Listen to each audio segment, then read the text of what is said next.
How Buddhism promotes peace, love, and harmony in our diverse society. There's difference and similarity.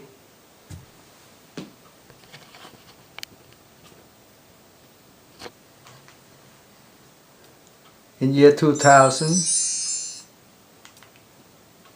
Human Genome Project was completed, and 5 years later, the Chimpanzee Genome Project was also completed. As it turned out, we share 97% of our genome with orangutan, and we share 98.38% of our genome with the gorilla. We even share 98.7% of our genome with chimpanzee. In fact, chimpanzee was much more closer to human being than to gorilla. Every human being, black, white, Caucasian, Eskimos, Australian, Aborigines, Asian, all share 99.9% of their DNA. Like you and me share 99.9% of our DNA in our genome. Basically, it points out that we are but skin deep difference. And nature or God created human being for mankind equal. But it's human who makes a difference based on their own concepts that make us apart. In fact, every being, plant and animal, have then 4 nucleotides of A, T, C, G, adenine, thymine, cytosine, guanine, as the backbone of their genome, as their genome and their DNA. We share 95% of our genome with the dog, even 74% with the worm C. elegans. It's used for experiment, that micro roundworm. We share 50% of our DNA with the bananas and 35% with daffodil. And we thought human beings are superior to other beings as we can invent tools. But as it turned out, macaque can also use rock to crush nuts. Orangutan can mimic human being by rowing the boat, or use the boat. Gorilla use a stick to probe the depth of the water. And chimpanzee can use a stick, liquid their saliva, to fish the termites.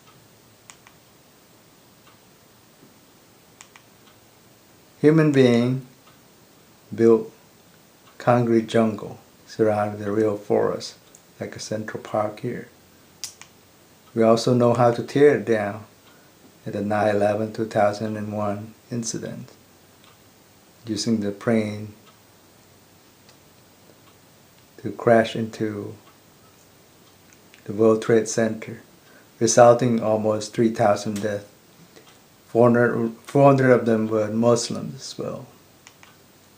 Basically, the Buddha stated that the world subscribe to craving and concepts based on their own bias, for pleasure and pain.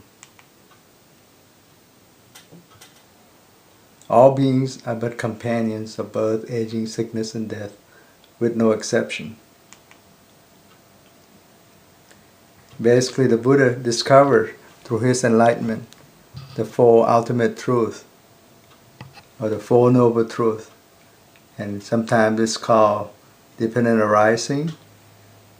It's an exemplified form of the 4 noble truths.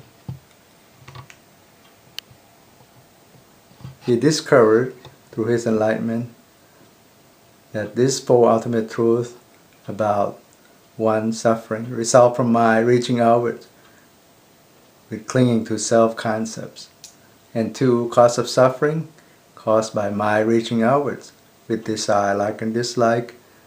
3, end of suffering, result from my seeing mind clearly, resuming the norms of the equanimous mind. And 4, middle path towards end of suffering, caused by mind, seeing mind clearly. That means mindful awareness, guarding the mind. Through his enlightenment, the Buddha gained 3 virtues: wisdom, purity, and compassion.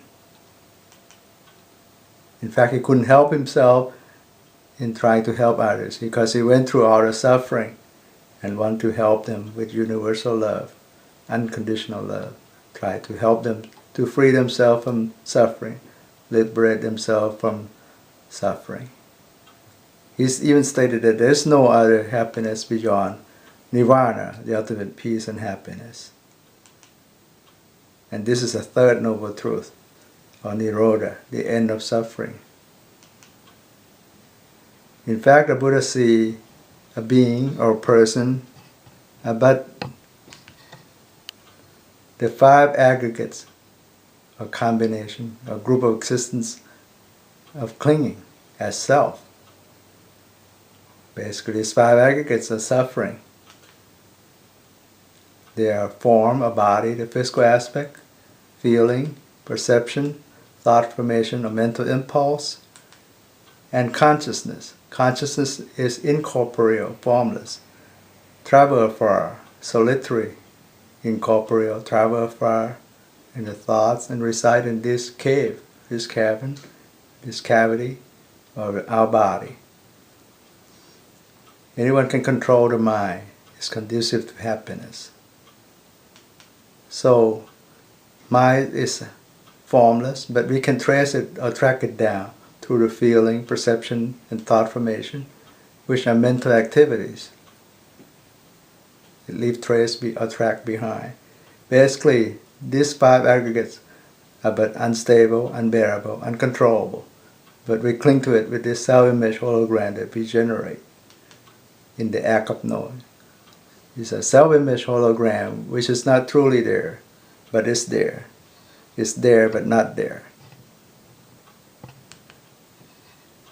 Buddha stated that to be born is suffering, to age is suffering, to die is suffering. Depart from your loved one is suffering. Did not get what you want is suffering.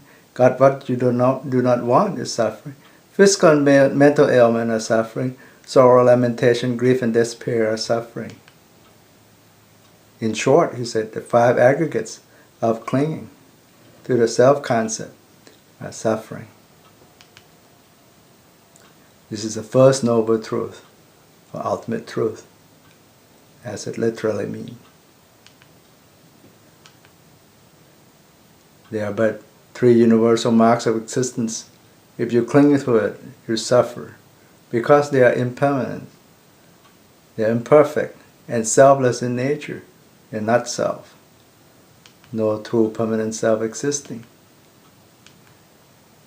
In fact, he said, there is no true permanent self entity, no beings, no person, no self, no you, nor me. They're but suppositional, that we name it as such and call it as you, me, I, my, and so on, without true permanent self existing.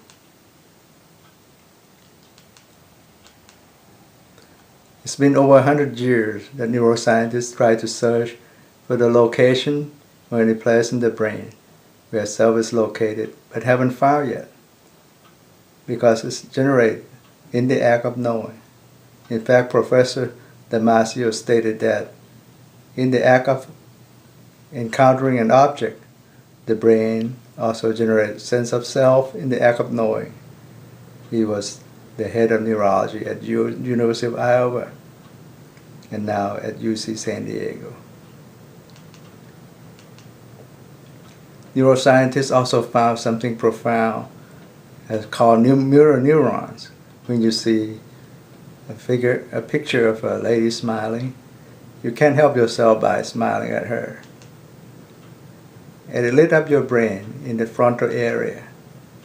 And you may even mimicking by smiling at her. Then your brain lit up very brightly in that area. This is called the F5 area of the brain. in the inferior frontal cortex, or the mirror neurons, which deal with emotions. This mirror neuron is responsible for imitation, empathy, mind reading, language learning, and so on.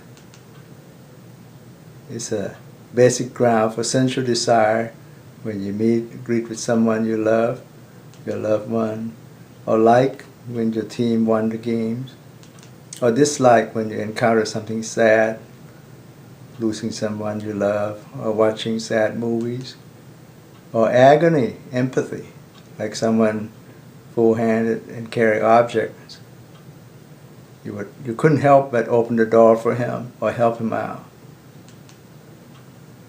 Even when you see something move, even though they're not alive, but it mimicked and thought that they're living things, like this wishbone that move as if they're a human being or a being walking in the stepwise fashion, left, right, and so on.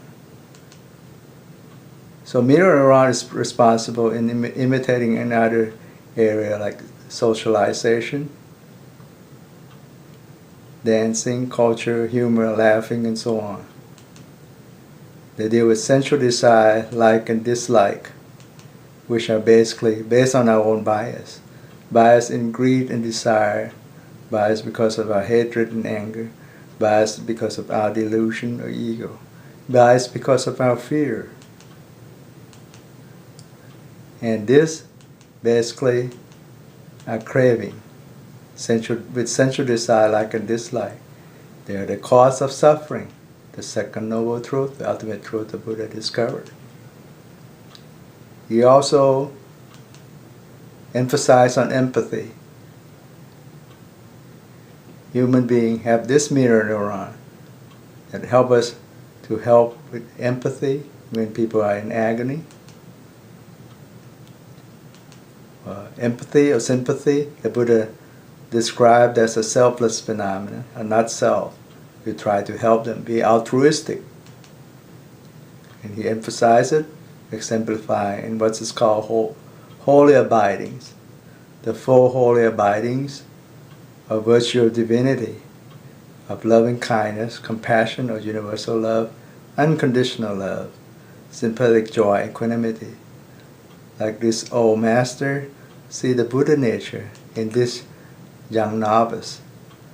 He said, a Buddha nature, a Buddha seed is in everyone, regardless of age, sex, race, nationality, literacy, dialect, profession, even religious belief.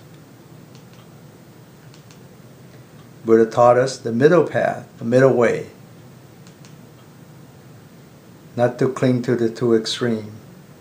Don't subscribe to the two extremes of sensual indulgence, which he tried as a crown prince for 29 years, and self-mortification, which he tried as an ascetic for 6 years, as useless, wasteful, result to nothing. So he warned us not to subscribe to the two extremes, but tread to the middle path, unbiasedly. Not to cling to eternalism or nihilism, no true permanent self, nor nothingness neither, because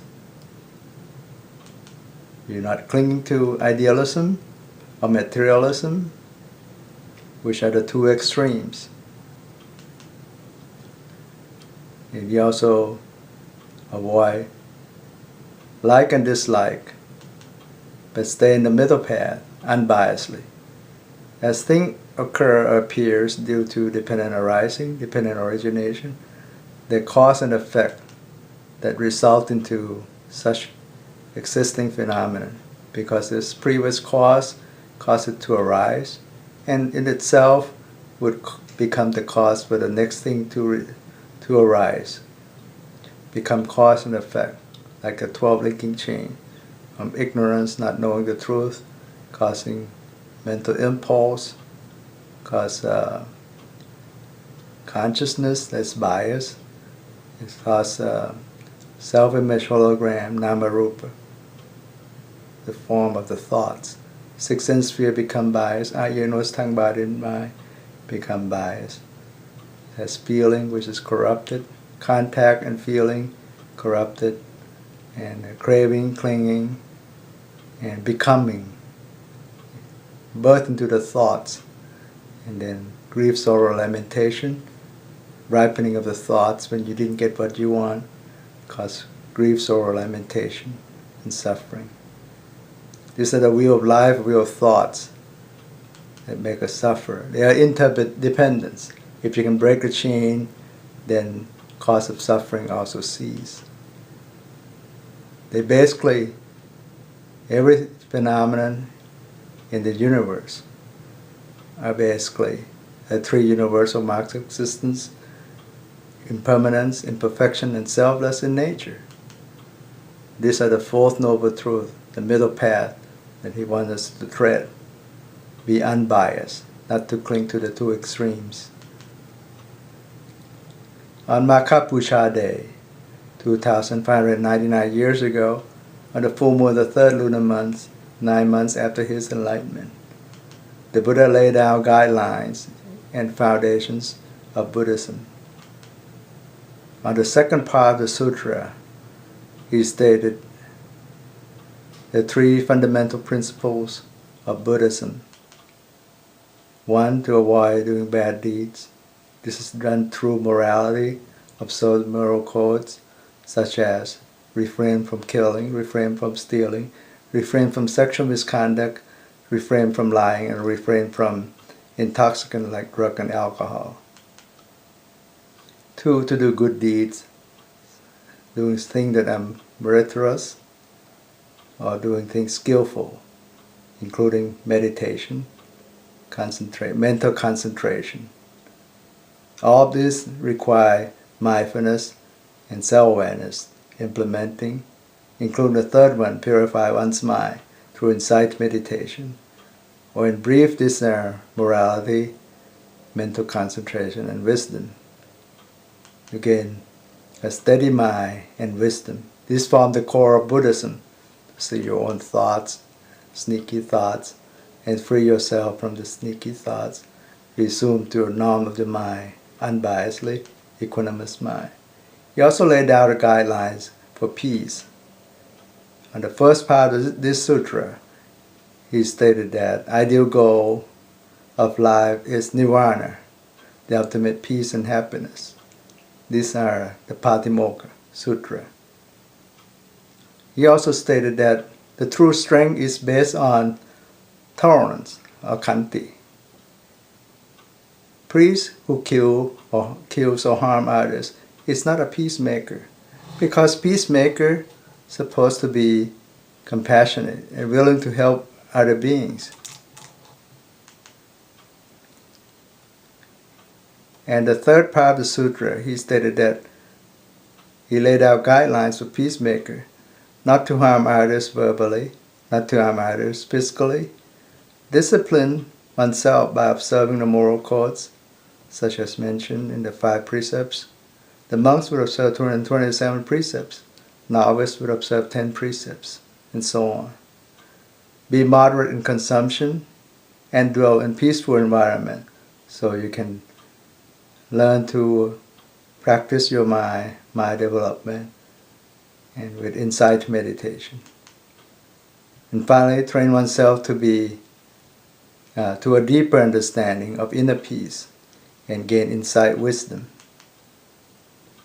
Every human being have the potential to perfect the mind through mindful awareness, unbiasedly through the middle path towards insight wisdom.